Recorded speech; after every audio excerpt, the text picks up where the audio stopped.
Hi, everyone. I'm Catherine Anaya. Thank you so much for joining me for the Women's Eye podcast, where we introduce you to fascinating women who are leaving their mark, making a difference, and changing lives. This episode is brought to you by CASCO Financial Group in Phoenix, Arizona. Catherine Scrivano is the president of CASCO Financial Group. She founded her business to help people create the financial strength needed for achieving their dreams and building money power. Her belief is you do not have to be wealthy to be wise. And Catherine is my guest today. Hi, Catherine. Good to see you as always. Hi, Catherine. Wonderful to see you as well.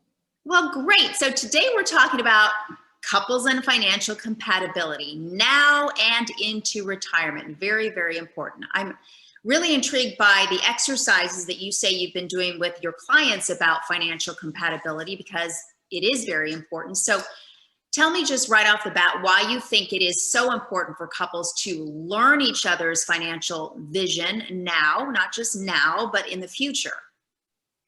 You know, the chance of achieving your goal is so much higher if you have a strategy in place and time on your side.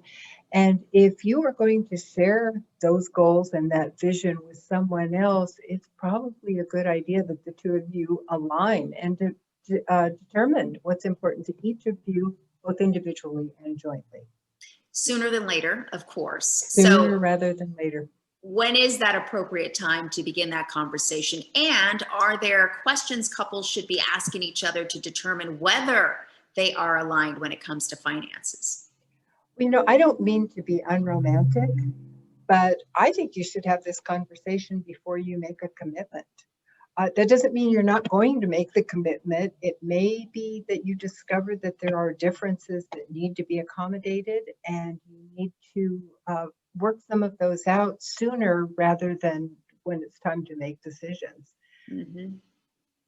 I completely agree. I think that's one of the most important conversations a couple should have when they're thinking about creating a future together. And, you know, the consequence of not doing it might end up being resentment or too much sacrifice. And so many times those could have been avoided just by having the conversation earlier. Absolutely. And we know that communication is very important in any relationship, and that includes financial expectations. You suggest making a list of those expectations. So what are some examples of what that list might look like? Well, in our practice, we have a list of specific questions, and we ask each person in the partnership to answer those questions independently without consulting the other person. And the first question is, when you think about retirement, what do you look forward to the most? And then the second thing we ask them to do is make a list of expectations in retirement, such as active or passive. Will there be travel? Sometimes people want to do volunteer work or start a business. We have a whole lot of examples. And you're pointing to a lot of those positive, rewarding examples, but there also should be, I think you believe in those conversations, you know, discussions about concerns and worries for retirement, like spending too much or even living too long or even when to retire, right? You know, some concerns are very common. You know, almost everyone has some concerns around health issues or potentially running out of money.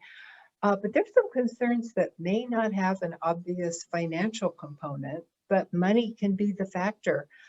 For instance, people are concerned about being bored in retirement.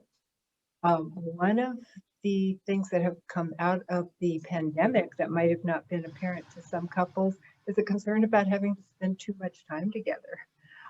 So sometimes those are examples of things that could be resolved if there is money to spend on activities separately or together. Well, I know you also mentioned that you encourage your clients to, you know, have these discussions with each other about the retirement period. Sure. What does that mean exactly, and can that differ? If so, how much can that differ, or should it differ? Well, this is the discovery. Our process is to ask each person to choose the age at which they would like to retire, and how long do you think you're going to live? And then we ask them to do the same thing for their partner. And that can be kind of delicate.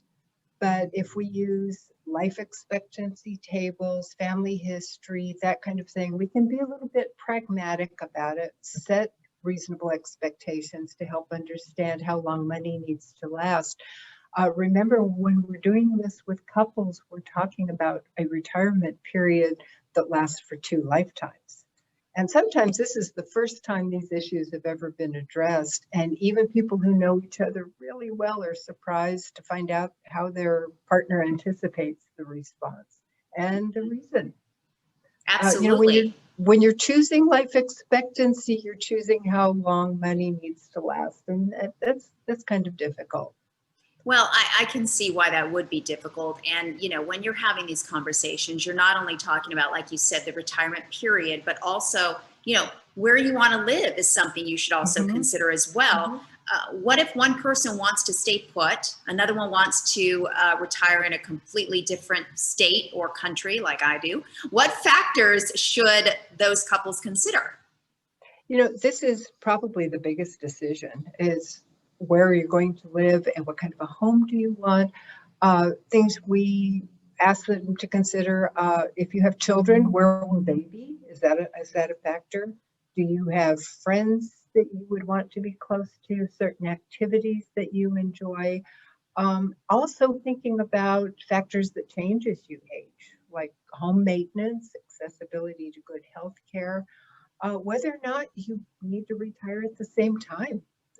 Many couples, one retires and the other one continues to work because they find it fulfilling, or perhaps there are financial reasons for that. But if you have different views about where to live, this might be an opportunity to do some research or maybe do some field trips to find a solution that both of you like.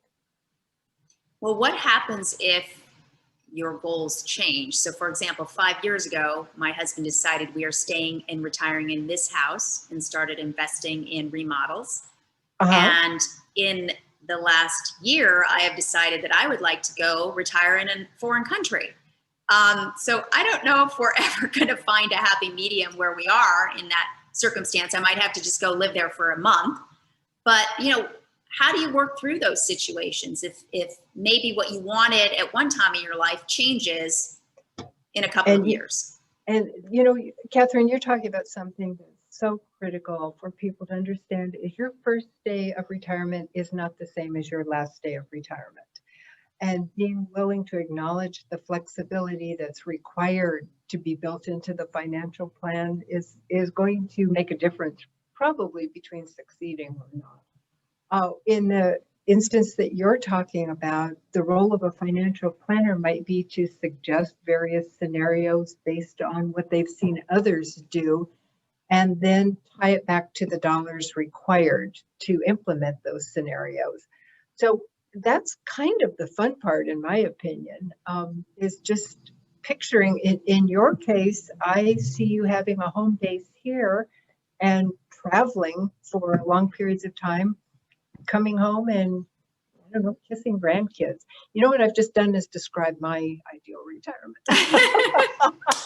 We're on the same page. It's the common name. All of a sudden I just realized, wait, you don't have to live my life as well.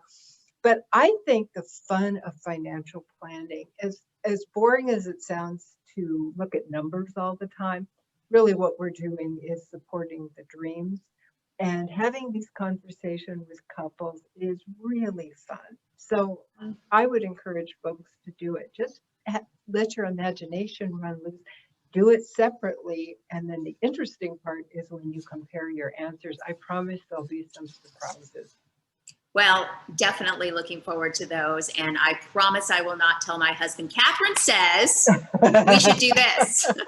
I promise. Come and visit, by the way. Yes. But when we are talking about those long-term goals, obviously we have to talk about what's happening now, spending in debt. Every couple has their own approach to that. What are some questions they should be asking each other to make sure that those goals, again, are aligned? Well, I'd like you to start by asking separately how you think about money and debt. We save money now to spend in the future. So individually, think about, how do you feel about how you're spending money right now? Do you spend too much, just right, too little? Maintaining your lifestyle right now. How satisfied are you with that? And then comparing to what you spend now, how much do you think you're going to need during retirement? Mm-hmm. And please, please, please remember, those different times during your retirement are going to require different dollars to support. Thinking about your debt right now, are you okay with the debt that you carry? Does it concern you? Are there things that you would like to change? And uh, comparing your answer to your partner may be surprising. You may find one who's very concerned and another one who has no idea what debt load is. Mm-hmm. Here's a chance for conversation, prioritizing, and identifying your values. Well, and figuring out how you're going to get to that goal. I know you mentioned that with these exercises that you do with your clients, you have your clients answer these questions in this exercise separately. So if we're each, let's say, putting down what our thoughts and feelings and expectations are, and then we come together, what if our goals don't completely align? How do we interpret those answers to come to a resolution or a compromise that will work for each other? Well, the part of the role of the financial advisor, well, sometimes the role of the financial advisor is also a marriage counselor, facilitating conversation and communication. And hopefully we all know where that line is. I can share experiences of other clients. I can share realistic expectation around the numbers, but sometimes this is a spark for relationships with other kinds of counselors to help with communication. And there might be some skills that need to be developed. And once again, the sooner the better. Sometimes there's issues that really don't have anything to do with money that can be resolved as a result of starting on this little journey here. My personal recommendation is recognizing that agreeing to support your partner's expectations doesn't mean you have to adopt them yourself. It just shows your willingness to help your partner attain them. And I think that's a very loving thing to do. Absolutely. And I think what I'm hearing you say is, if you can't come to a meeting of the minds after all of this discussion, perhaps there might be something deeper going on than money. And that's, an opportunity to maybe go figure that out, right? With that kind of expert. I feel as if I'm kind of a broken record, but I feel like I say this every time, is if we don't know what our values are, if we're not living our life, including our financial life, consistent with our values, chances are very good we're not going to succeed. We really have to identify our motivation to get where we want to get. And when we have to accommodate the priorities and the values of another person that may not be perfectly aligned, that gives us the chance to find compromise, find ways to communicate. And if we start this project early enough, we can go on field trips. I may think that this is a place that I want to live until I actually go and spend a little time there. I may come away going, oh no, this was a fine place to visit, but I'm done. What if I had built everything toward that goal of living there and dragged my partner along, only to find out that wasn't the right decision? So I look at this period of time in these conversations as fun, as a way to explore and experiment. Well, I love it too. I love your approach, and I certainly look forward to perhaps seeing you on those field trips in the future. I was going to say, wherever you end up, I'm coming to visit. You might let your husband know that. There's a real good chance. We will break bread and have wine. I love it. Catherine, thank you. Always a pleasure talking with you. And thank you again for being a contributor to the Women's Eye podcast. We certainly enjoy having you and all your expertise and wisdom. So appreciate you very much. Thank you. I'm so proud to be involved.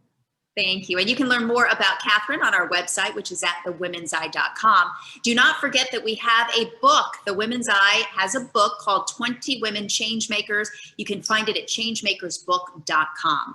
That does it for this episode of the Women's Eye podcast. I thank you so much for joining me. I'm Catherine Anaya. Remember, it's the world as we see it.